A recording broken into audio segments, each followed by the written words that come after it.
अस्सलाम student, next lecture के साथ बियोलॉजी आपका बियोलॉजी टीचर सलाउद्दीन। आज हम अपने नेक्स्ट लेक्चर को है वो स्टार्ट करेंगे, जो कि रिप्रोडक्शन के लेक्चर जो थे वो चल रहे थे। और उसमें हमने प्रीवियस लेक्चर में हमने प्लांट्स के अंदर जो कि रिप्रोडक्शन होती है वो किस तरीके से होती है वो हमने डिस्कस किया था। आज हम उसके आखिरी टॉपिक्स को जो है वो डिस्कस करेंगे और उसमें हम पढ़ेंगे कि पौधों के अंदर जो कि पोलिनेशन है वो कैसे होती है, और उसके बाद बीज की साख क्या होती है, बीज उगता कैसे है, किस तरीके से यानी बीज उगता है, और उसके बाद बीज के उगने के लिए जो शराइत होती है वो आज हम डिस्कस करेंगे।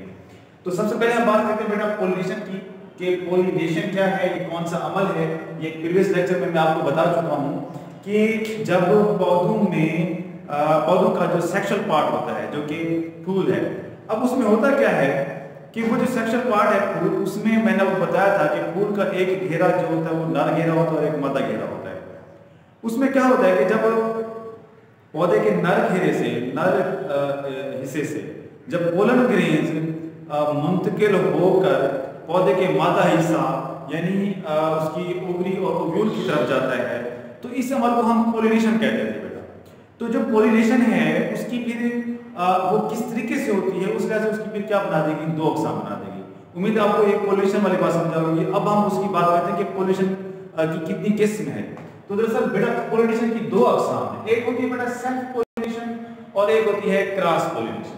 सबसे पहले हम बात करते हैं बेटा सेल्फ पोलिनेशन। सेल्फ पोलिनेशन यानी सेल्फ खुद को पोलिनेट करना। एक पौधा क्या करता है, खुद को पोलिनेट करता है। कैसे? अब आपको पता है कि बाज़ जानदारों में होता ये है कि उनके जो जिन्स होते हैं यानी उनके जो नर और मादा होते हैं वो अलग अलग होते हैं, लेकिन पौधों में ये है कि उनमें नर और मादा हिस्से दोनों एक ही फूल पर क्या होते हैं, मौजूद होते हैं।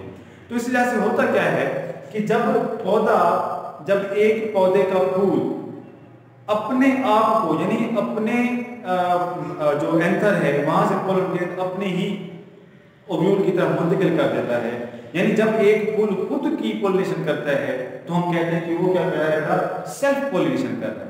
और इस तरीके से एक और भी है कि जब एक फूल से पोलन ग्रेन्स उसी पौधे के दूसरे फूल पर मुंतकिल हो जाएं तब भी हम इसको क्या कहेंगे बेटा, सेल्फ पोलिनेशन ही कहेंगे। और जो क्रॉस पोलिनेशन होती है उसमें क्या होता है बेटा, क्रॉस पोलिनेशन में ये होता है कि जब एक पौधे के फूल से पोलन ग्रेन्स दूसरे पौधे के फूल पर, स्पीशीज सेम है ठीक है ना, तो एक पौधे के फूल से पोलन ग्रेन्स उड़कर किसी दूसरे पौधे के फूल पर मुंतकिल हो जाएं तो फिर हम ये कहते हैं कि ये अब क्या कर रहे हैं, क्रॉस पोलिनेशन कर रहे हैं। ठीक हो गया बेटा, ये क्रॉस पोलिनेशन होगी। और जब एक पौधा खुद अपनी ही पोलिनेशन करता है तो हम उसे क्या कहते हैं बेटा, सेल्फ पोलिनेशन कहते हैं। तो पोलिनेशन के लिए पौधों को मुख्तलिफ ज़राए चाहिए होती है। पिछले मैंने पढ़ाया था कि जो फर्न्स हैं और मूसेस हैं इनको अपने पोलन ग्रेन्स अपने गेमेट्स मुंतकिल करने के लिए जो है वो पानी की जरूरत पड़ती है। वो पानी को इस्तेमाल करते हैं और पानी उनके जो गेमेट्स हैं यानी स्पर्म है या एग है उनको उनके मुतल्लिका हिस्से तक ले जाते हैं। लेकिन जो कि फूलदार पौधे होते हैं इनको मखसूस हालात चाहिए होते हैं, यानी इनको पोलिनेशन के लिए हशरात की जरूरत पड़ती है, जिसमें ये शहद की मक्खियाँ होगी जो फूल पे जाती हैं, नेक्टर इकट्ठा करती हैं, तो पोलन ग्रेन्स इन्हीं के साथ सिमट जाते हैं।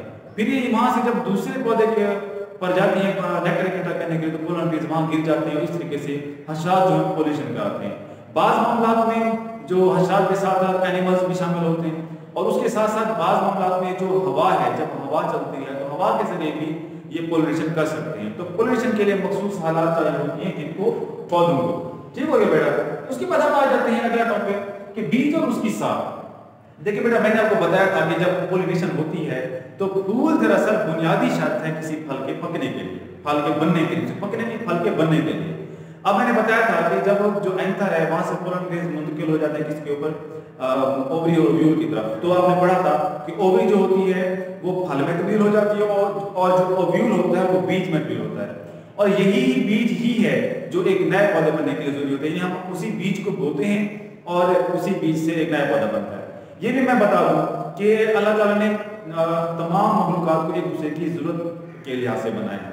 तो आपने देखा होगा कि आप पौधों का जिस पौधे का भी फल खाएं उसके अंदर आपको बीज लाजमी मिलेगा। अब ये जो बीज होता है, ये दरअसल ये जो फल बनाते हैं पौधे, ये दरअसल अपनी नस्ल बढ़ाने के लिए वो हमें इस्तेमाल करते हैं दूसरे लफ्ज़ों में। यानी जब हम फल खाते हैं, बीज फेंक देते हैं, तो जब उस बीज को मुनासिब हालात मिलते हैं तो वो उग जाता है, नए पौधे में नमो पा जाता है।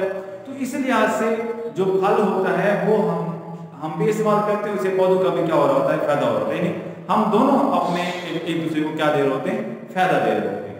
तो बीज की अगर हम साथ में देखें तो बेटा बीज जो है वो बुनियादी तौर पर 3 हिस्सों पर मुश्तमिल होता है।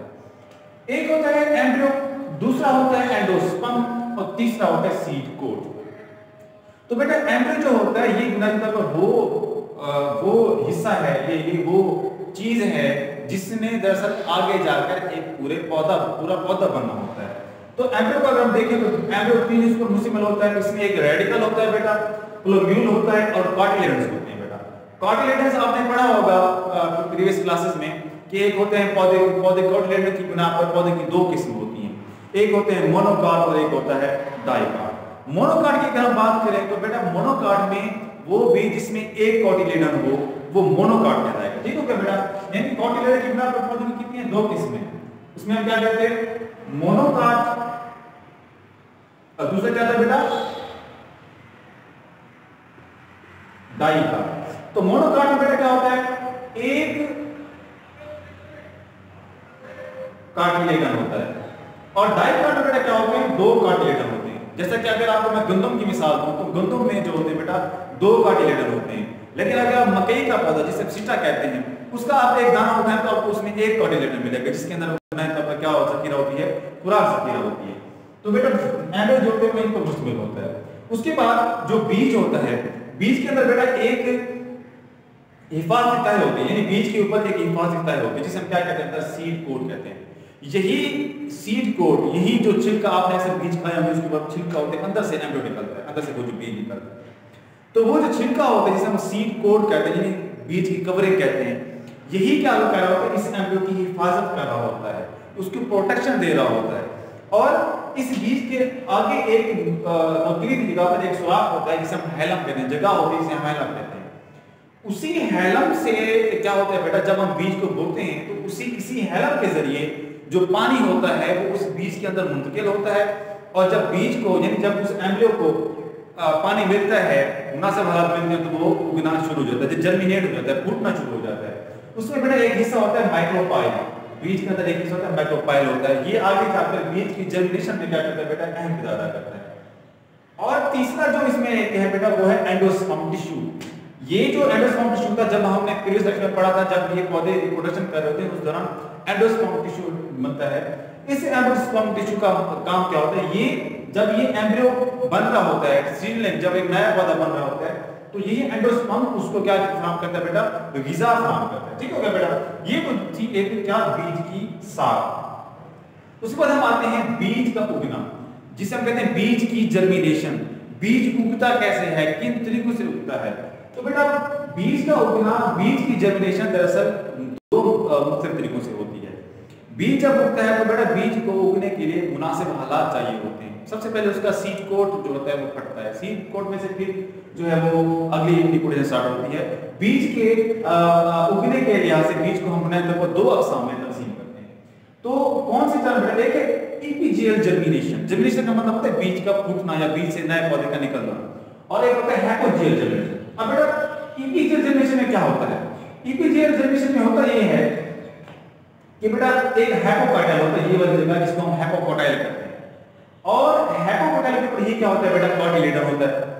अब बाज़ पौधों में क्या होता है कि जो हाइपोकाटाइल ऐसे हुक बनाकर ना कार्टिलेडन को जमीन से बाहर निकाल लेता है। जब जमीन से बाहर कार्टिलेडन बाहर आएगा तो हम कहेंगे ये वाली जो जर्मिनेशन है इसको हम क्या कहते हैं बेटा, इपीजियल जर्मिनेशन कहते हैं। लेकिन बाज़ पौधों में क्या होता है बेटा, ये जो कार्टिलेडन, ये जो हाइपोकाटाइल है वो ठीक है हुक तो बनाता है, लेकिन ये फिर जो कार्टिलेडन है उसको जमीन के बाहर नहीं ले गया था, वो कार्टिलेडन जमीन के अंदर ही रहता है और एक पौधा ऊपर की तरफ नमो करता रहता है और ये इसको ग़िज़ा फराहम करते हैं और आगे उसमें से पत्ते बनना जो होते हैं वो शुरू हो जाते हैं। तो पौधों के अंदर जो बीज उगता है वो 2 तरीकों से पौधों के अंदर बीज की जर्मिनेशन 2 तरीकों से होती है, यानी इपीजियल जर्मिनेशन और हैपोजियल जर्मिनेशन। उम्मीद है आपको ये वाला जो पॉइंट है वो क्लियर हो गया होगा। उसके बाद बेटा जो सबसे अहम हिस्सा है वो है कि बीज को उगने के लिए मखसूस हालात चाहिए।